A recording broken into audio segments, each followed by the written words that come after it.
آج جب ہم یہ کہتے ہیں کہ یہ فرینڈشپ بند کرو عورتوں اور لڑکیوں کے ساتھ، تو کہتے ہیں اسلام بڑا کنزرویٹو مذہب ہے، بڑا تشدد کی تعلیم دیتا ہے، یہ آوارگی بند کرو، یہ سیسائڈ کے مناظر بند کرو، یہ عریانیت بند کرو، یہ تہذیب اور شرافت کے خلاف ہیں، یہ شیطان کے کھلے ہوئے ہتھیار ہیں۔ فرمایا گیا ہے کہ دو ایسی چیزیں ہیں جس کی بنیاد پہ شیطان انسانی معاشرے پہ غالب آ سکتا ہے، عورت اور شراب، اور یہ دونوں چیزیں معاشرے میں عام ہو گئی۔ اسلام جب یہ باتیں کہتا تھا تو لوگ کہتے تھے بڑا سخت مذہب، بڑی سخت سزائیں رکھی ہیں اس نے۔ یار دو ہی طریقہ ہے نا، یا تو آپ مجرموں کو آزاد کر دیں اور پوری قوم کو بند کر دیں، یا پوری قوم کو آزاد کر دیں اور مجرم کو بند کریں، یا تو زانیوں کو سزا دیں تاکہ ہماری بچیاں آزادانہ طور پہ معاشرے میں سانس لے سکیں، یا پھر زانیوں کو چھوڑ دیں تاکہ ہماری بچیاں آزادانہ طور پہ اپنی آبرو کی تحفظ کریں۔ یا تو جرم پہ پابندی عائد کریں یا شرافت پر۔ پوری دنیا جرائم پہ پابندی عائد کرنے کے بجائے شرافتوں پہ پابندی عائد کر رہی ہے۔ عزیزان ملت اسلامیہ، سبھی ان سے یہ کہتے ہیں، ہم سے یہ کہتے ہیں کہ رکھ نیچی نظر اپنی، کوئی ان سے نہیں کہتا نہ نکلو یوں آیا ہو کر۔ عالم یہ ہے کہ برائیوں کے سارے دروازے کھلے ہوئے، شہوتوں کے سارے دروازے کھلے ہوئے۔ یاد رکھو جنس اور سیکس ایک بھوک ہے، بھوکا انسان اگر صحیح پانی نہ ملے تو جوہر میں پی لے گا، اگر حلال نہ ملے تو حرام کھا لے گا۔ اس بڑی ہوئی بھوک پہ کنٹرول کرنے کے لیے دل کو قابو میں کرنا ہوگا، جائز ذرائع دینے ہوں گے، مناسب راستہ دینا ہوگا۔ یاد رکھو ایک سیل رواں ہے، دریا ہے، بند باندھو گے تو دریا آبادیوں کو تباہ کر دے گا، پلٹ پڑے گا آبادیوں پہ۔ بند باندھنے سے پہلے دریا کو راستہ دینا پڑے گا۔ اور یہ آپ جانتے ہیں ڈیمز وغیرہ کے زمانے میں یہ ایک بہت مشہور سی بات ہے، پابندی لگاؤ گے دریا کو راستہ دینا پڑے گا۔ جنس اور شہوت پہ پابندی اگر تم نے اپنے معاشرے میں لگائی ہے تو اسے جائز راستہ دینا پڑے گا۔ اس لیے اسلام نے فرمایا تھا کہ شادی نصف ایمان ہے۔ عزیزان ملت اسلامیہ، آدھا ایمان ہے شادی کر لینا، اس لیے کہ شادی کے ذریعے سے انسان جنسی گناہوں سے، برائیوں سے، بدکرداریوں سے بچ جاتا ہے۔ تم تعلیم کے نام پر، آوارگی کے نام پر آزاد رکھتے ہو اور نتیجے کے طور پہ گناہ ہوتا ہے اور پھر ماتم کرتے ہو کہ یہ گناہ ہوا ہے۔ تم نے ان تمام اسباب اور ذرائع پہ پابندی کیوں نہیں لگائی جن کی بنیاد پہ گناہ ہو رہا ہے، جن کی بنیاد پہ برائیاں ہو رہی ہیں؟ یہ عریاں جسم، یہ ننگے وجود، یہ ننگی فلمیں، فلموں میں گندے گانے، شہوت کو بھڑکانے والے، جنس کو بھڑکانے والے، اور پھر یہ پوسٹر اور ان میں ننگی تصویریں، چیزوں کو بیچنے کے لیے عورتوں کو عریاں کر کے تم نے بازاروں میں لٹکا رکھا ہے۔ گناہ تو ہوگا، برائی تو ہوگی۔ میرے آقا حضور سید عالم تشریف لائے تھے، اسلام کی جلوہ گری کا بنیادی مقصد یہ تھا معاشرے کو برائیوں سے پاک کیا جائے، عزت و آبرو دی جائے، ایک عورت کو ماں، بیٹی اور بہن کا مقام دیا جائے، اس کی آبرو کے تحفظ کو اپنی ذمہ داری محسوس کیا جائے۔ یہ میرے آقا کا مشن تھا نا، سرکار کی تشریح بنیادی مقصد تھا نا۔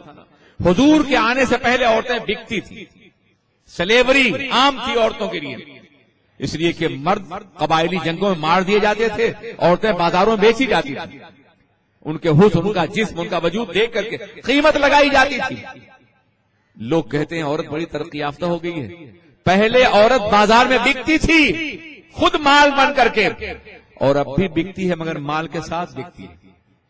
مال کے ایڈورٹائز کے لیے اس کے جسم کو نمایاں کیا جاتا ہے، اس کی خواہشات کو ابھارا جاتا ہے لوگوں کی، مال بیچنے، کپڑا بیچنے کی اسے عریاں کیا جاتا ہے۔ کپڑا لباس ہوتا ہے، کپڑے کے ذریعے تن ڈھکتا ہے، لیکن کپڑا بیچنے کے لیے جسم کو عریاں کیا جاتا ہے۔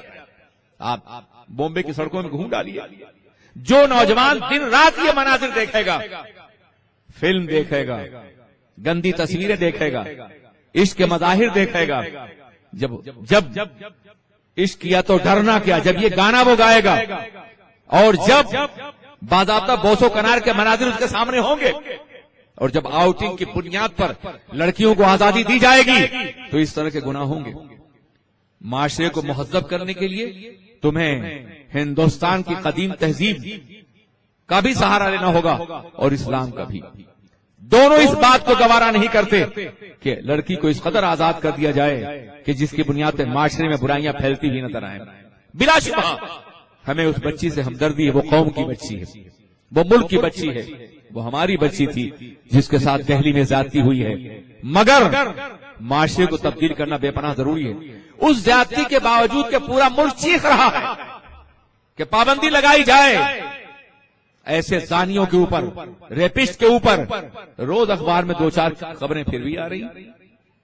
اتنا ہنگامہ ہونے کے باوجود آج بھی, کل کے اخبار میں بھی, جب سے یہ واقعہ ہوا ہے ہر روز اخبارات میں باتیں آ رہی.